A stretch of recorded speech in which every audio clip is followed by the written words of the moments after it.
Viewer discretion is advised. We do not condone or glorify organized crime, gang activity, or violence. This episode is for educational and informative purposes only. Our mission is to expose the truth, the consequences, and the impact organized crime leaves behind. They call it Charm City. But behind the harbor lights and row houses, Baltimore carries scars carved by gangs, drugs, and corruption. Among them, one name still echoes: the Black Guerilla Family, born in a prison cell, raised in the chaos of the streets, and exposed in one of the biggest scandals in American corrections history. The Black Guerilla Family, BGF, wasn't born in Baltimore. It started in San Quentin State Prison, California, 1966. George Jackson, a militant, revolutionary, and author, founded it as more than just a gang. It was a movement rooted in Black power, anti-government ideology, and survival behind bars. Over time, the politics blurred and the money took over. Heroin, cocaine, extortion. By the 1990s, BGF's influence had spread east. Maryland prisons became fertile ground, and Baltimore became the heart of their empire. Inside Baltimore's prisons, BGF thrived. They smuggled drugs and cell phones.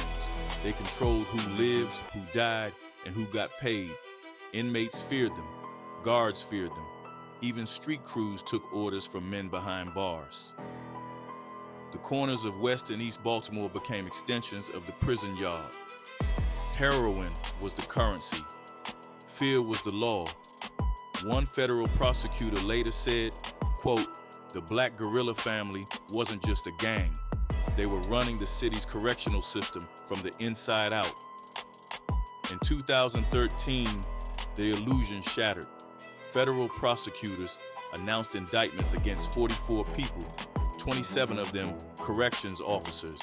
The scheme sounded like something out of a movie, but it was real.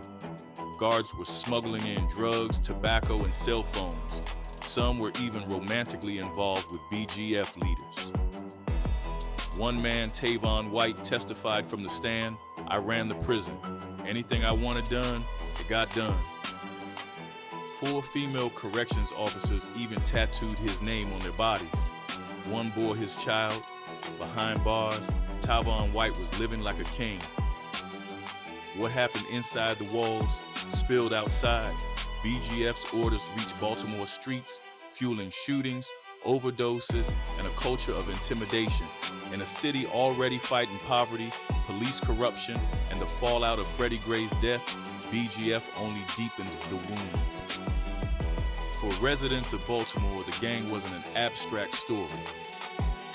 It was funerals. It was fear. It was families destroyed. After the indictments, many leaders faced decades in prison, but BGF didn't vanish. Splinter crews remain active today, both in Maryland and in prisons across the country. For law enforcement, the Black Guerilla Family is proof of how dangerous prison gangs can become once they extend their power beyond the walls. The Black Guerilla Family promised loyalty, but it delivered destruction. From George Jackson's cell in California to the streets of Baltimore, their story proves one thing: organized crime may build fast money and false respect, but in the end, it leaves only broken families, broken systems, and broken lives. This is the OC Street Files, and this was the Black Guerilla Family of Baltimore.